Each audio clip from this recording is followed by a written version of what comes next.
As always, totally unexpected, but here's small update.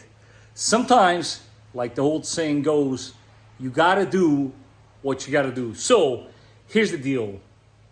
One of the vehicles is basically sold. It's actually running outside. Nope, it's not the S1000.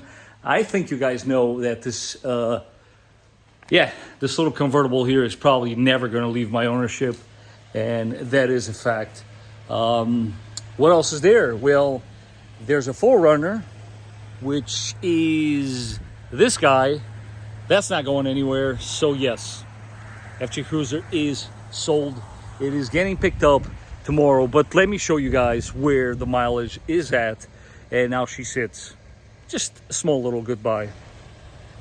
It has been challenging, fun, exciting, frustrating. I could be here for days, but there you guys have it. Last odometer reading, I pulled about 9,000 miles during my ownership. That's roughly 7 months. Yes, I drive a lot. And with everybody's help, I want to go ahead and say thank you. Compass light finally completely gone, no longer flashing and constantly telling me, hey, I'm a compass, look at me. So thank you for that, guys. But you guys do matter. Your opinion does matter. Please do not take this as a goodbye to the FJ Cruiser as a whole in the channel, because guess what, guys? I work on these things all the time and do expect to see more FJ Cruiser in the future, as in content, that is. But for the last time, here in the driveway, there she sits until tomorrow morning. She's definitely going to make somebody very happy, and I'm very excited about that, because I know there is somebody that is going to appreciate this car more than I did. At the end of the day, guys, it all boils down to the fact that I own that one, and there is absolutely no reason why I should own this one and that one. So yeah, expect to see something else in place.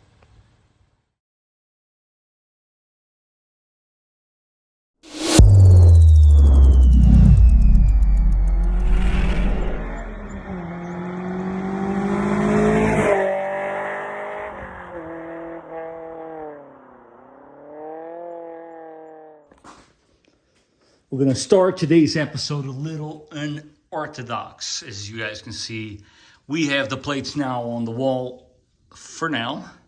We're going to start shopping around. Do leave your recommendations for what you want to see next, guys, because after all, I want you guys to tune in for more content like this. We have 4 keys on the table. That's definitely something that needs more attention in the channel. Show you, in case you don't know what I'm referring to. We're gonna go ahead and grab these, these keys, and we will not be doing a video on this one today, but definitely one on, well, this one. But what is that?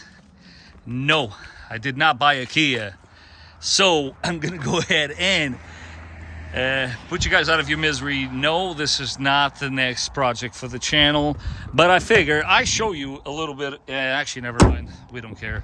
Kia Forte, all right, sweet, nice car. Moving on. Need to make a lot more content on that. 100%, you gotta say. Very, very nice.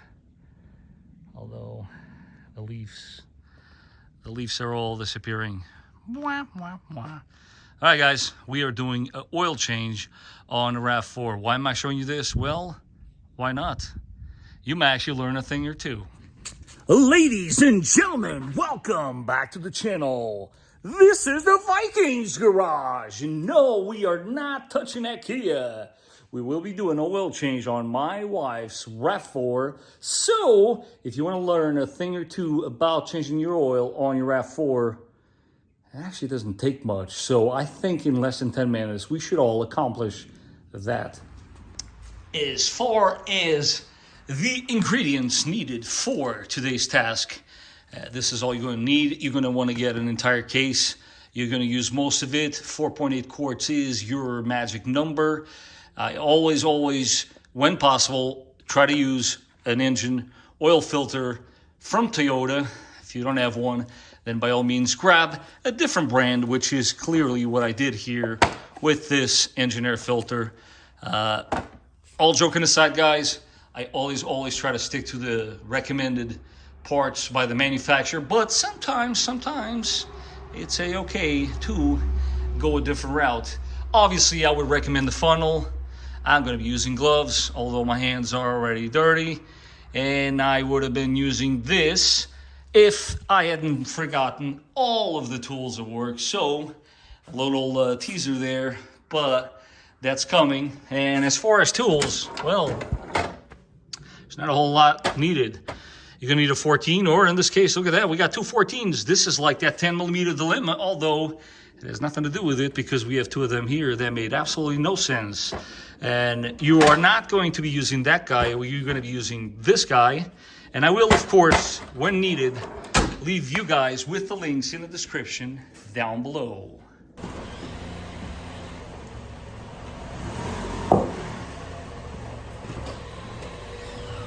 Figure before we start the process, I give you guys a little tour on how to get rid of your maintenance light. So first things first, on your steering wheel, you want to go ahead and utilize that button. And I'll show you how. First, we're going to come off of that. And with this button, if you focus on the top there, as you can see, I'm going to move it to the side. And by moving it to the side, we're going to go ahead and find the little gear. Once you found the little gear, go down, same button, vehicle settings. You want to press on the OK button to get there. In vehicle settings, you're going to find yourself the scheduled maintenance. Again, press, and then you move up. And yes, you want to reset it, and you just accomplished exactly that. Your maintenance light is now reset.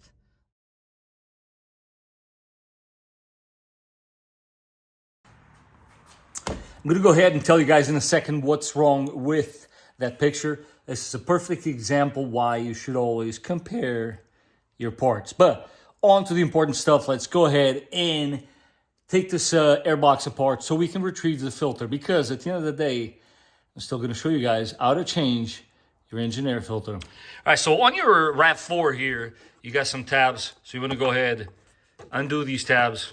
Super simple. Pull them like so. Next step, yes, go ahead, disconnect your mass airflow. It's pretty simple. You're going to press down on this tab and out, just like so. Put your harness away. Now you want to find your two tabs, 1 and 2. And now this is pretty simple. Based on the construction of this box, you pull it apart like so, and then up, apart and up, and you expose the filter. Once you have gone ahead and removed your engine air filter, this is my dirty old filter. And as you can very clearly see, they gave me the wrong filter. So obviously I'm gonna have to go back and exchange that one for the correct one. But in the meantime, at least, I wanted to make sure that I showed you guys how to remove the filter. And yes, 4 installation is basically the reversal of what you just saw. So it's that simple. And I'm gonna go ahead, do it right here in front of you guys. It's not that big of a deal. It takes a few seconds, if that, and you, my friend, will be done changing your engine air filter, which, in my personal opinion, should be changed no later than every 30,000 miles.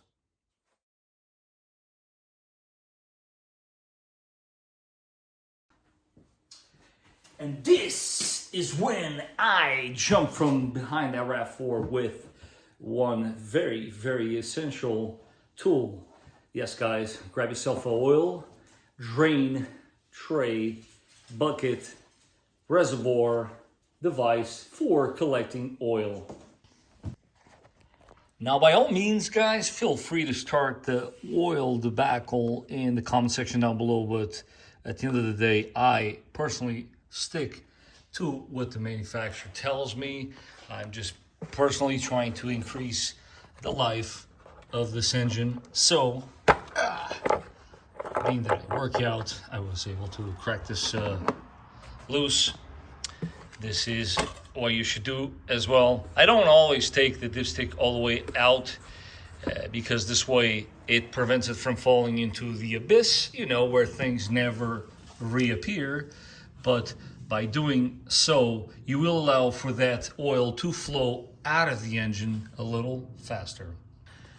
I did previously forget to mention you are going to need 10 mil, and I will be utilizing today a creeper to make this simple job even more of an easy task. So that 10 mil is to remove 4 bolts that are holding your access panel.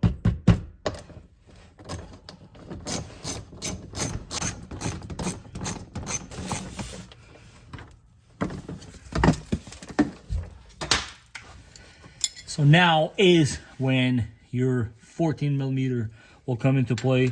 You can totally crack this loose with one, but if you feel ever so inclined that you will need more leverage, here's a little trick.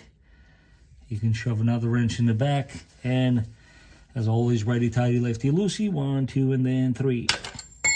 And that's loose. You can now loosen it up by hand. Now here's another trick.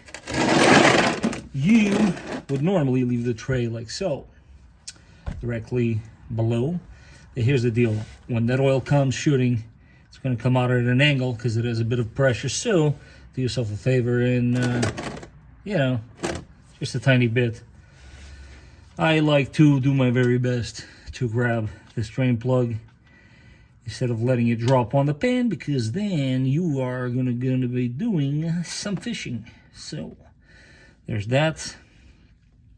While the oil drains, another top tip here, they always have a washer. As you can see here, this plug does not have a washer, which means it's stuck to the pan. So once it finishes draining, take the washer out. You can use a flathead screwdriver and tap it with a hammer. Pops right out. And always, new crush washer. And while she goes ahead and finishes up draining, you grab yourself a mallet, flathead, and off she goes. Always, can't stress this enough, guys. Brand new crush washer. And of course, get it from Toyota. They sell it in packs of 10. You can't go wrong with this stuff. I always keep a couple of these bags in stock. That is the only way to go, and super inexpensive, really. Obviously, the link will be in the description down below. Now, honestly, you could go about this whichever way you want. You can leave it overnight, dripping.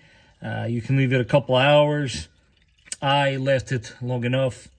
I'm going to go ahead and start the process of finishing this oil change up. Install the plug, grab your wrench, and yes, this is the point in which everybody wants to know, what is the torque spec? Guys, I don't really torque this. I know exactly by feel, but yes, of course, the torque spec will be right there.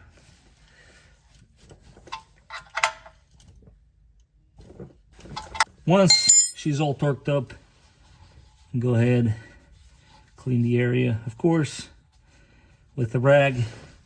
And now, let's go on to the oil filter.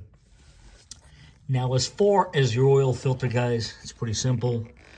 When you pay close attention to your location of the drain plug and look at the oil pan, look who's playing peekaboo right there. So that's your oil filter. Now, this part of the footage might be a little shaky. My apologies in advance. I'm going to do my very best, but this is where these pliers come into play. They're adjustable. You want to go ahead and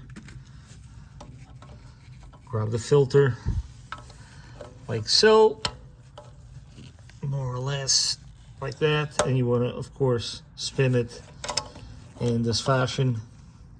Again, this is very hard to do because of the location, but you guys get the point. Obviously, pay close attention to where the tip of your pliers is, as you want to make sure you are indeed pinching the filter itself and not so much this area right there. As you can see, it's a bit tight, but it's completely doable. So let me go ahead and remove it.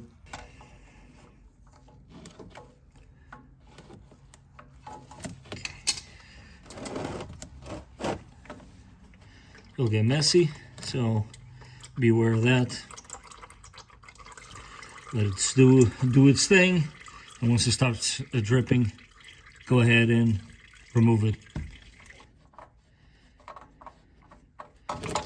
This particular case, because I'm not using my typical oil drain bucket, what I do is I'll leave it like so, then place it on the floor like this. So out with the old, in with the new. They come with a little protective plastic shield. What I like to do is I go right in there, a little bit of oil, like so. And yes, I do like to fill my filters up and then install them.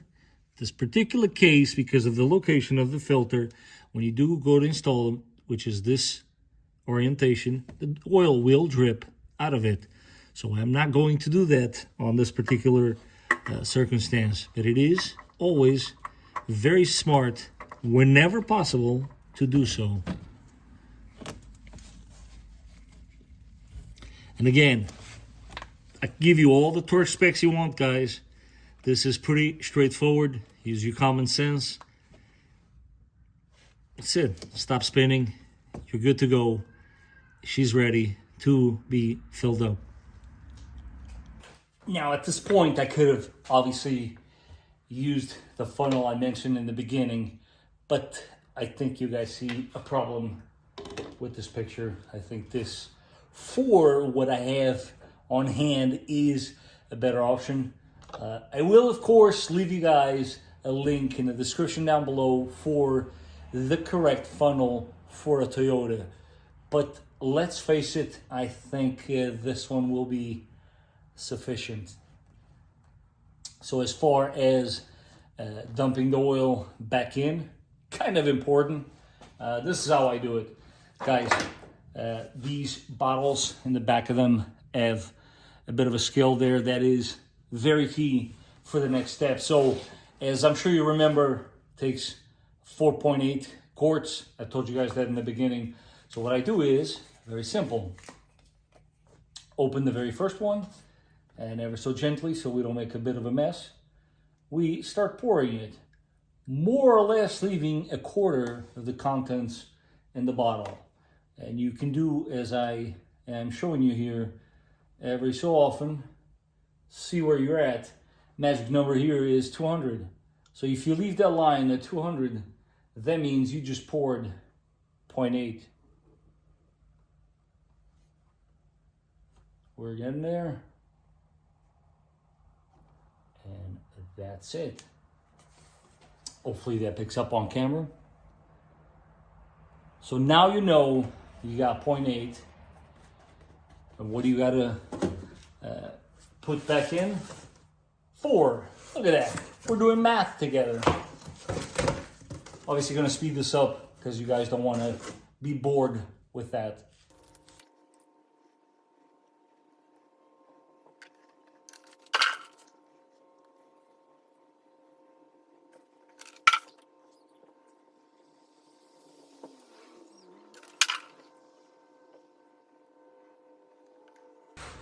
Now, the following step is just as important as everything else. You want to, of course, start the vehicle in a level surface. Let it run, let's call it 10 seconds, 20, whatever you're comfortable with. Turn it off, let it sit for a few minutes, and then, of course, you're going to go ahead and check your dipstick. If everything was done correctly, your oil level should be right there with the very top level. And that, my friends, is how you change the oil on your RAV4. I hope that was in some way or another helpful for your next oil change. This, of course, does apply to many other models. Same concept. Obviously, you want to see the oil capacity for your vehicle with or without oil filter change. Those numbers sometimes can be a little deceiving, so keep an eye out for that. As far as with this RAV4, we'll go ahead, get that filter exchanged and replace it. Super easy to do, guys. As always, if you did find this information to be useful, don't forget to smash that like button. If you haven't done so, don't forget to subscribe. I'm going to get out of here. I'm going to go ahead and enjoy this S2000. I'm getting it a little warmed up. It is about time that I bring this thing out. And I will catch you guys on the next one.